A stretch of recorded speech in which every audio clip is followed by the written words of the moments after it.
and today I've got a really good treat for you. Brownies. Yep, vegan brownies.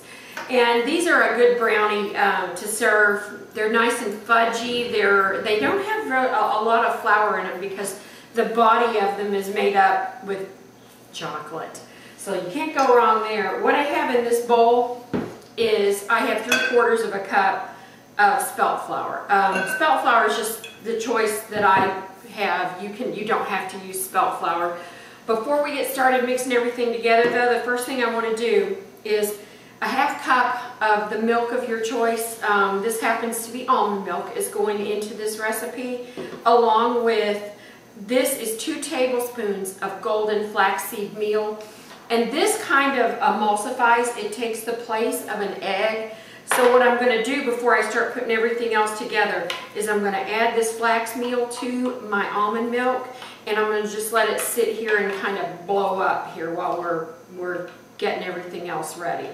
And that's what it does. It'll expand and it will absorb a lot of the milk, and then when it goes in, you're ready for that.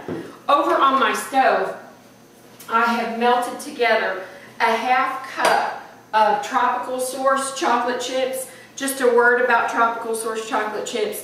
Obviously, the butter fat in them is a tropical vegetable source, cocoa. It's not milk. Anytime you buy chocolate, if the ingredients have butter or milk as the first ingredients, you can just toss it because it's not good chocolate.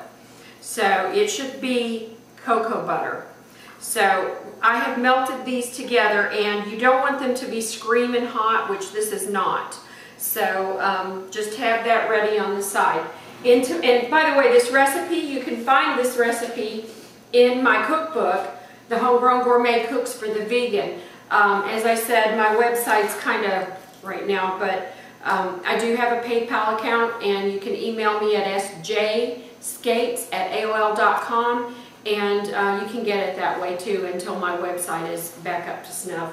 Into this, I'm going to add 3/4 of a cup of dark cocoa powder. I like dark the best. Dark has the most antioxidants, and to me, dark has the best flavor. What I didn't tell you about these brownies yet is there is another little surprise in these brownies. They are espresso brownies. So this is espresso powder.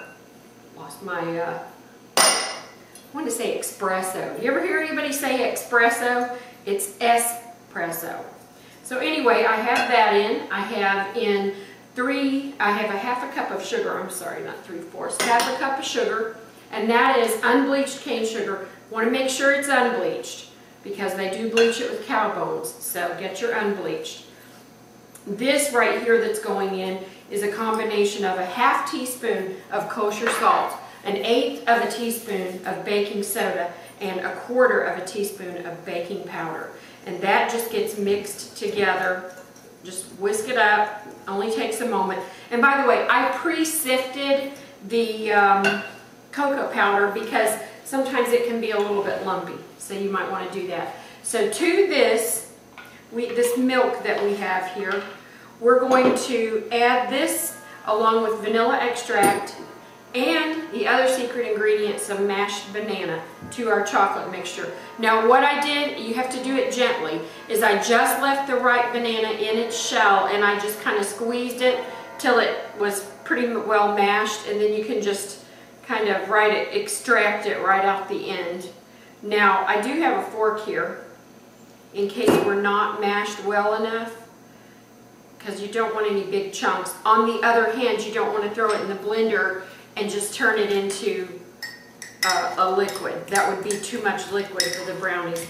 I did a pretty good job mashing this up, actually, so I don't have to do too much to it. But I'm going to give it just a little bit. And obviously you do that with a gentle hand because you can squeeze it right out the banana. That goes into our coconut oil and chocolate chip mixture along with the milk and the flax meal. And last but not least, 2 teaspoons of vanilla extract. Make sure you get pure vanilla extract. I don't know what that imitation stuff is.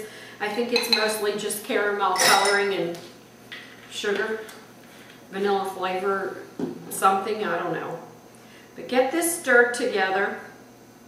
And it's going to be kind of a clumpy thing, so. And it doesn't have to be mixed that well because it's all going to get mixed when it goes in here. And just turn it in.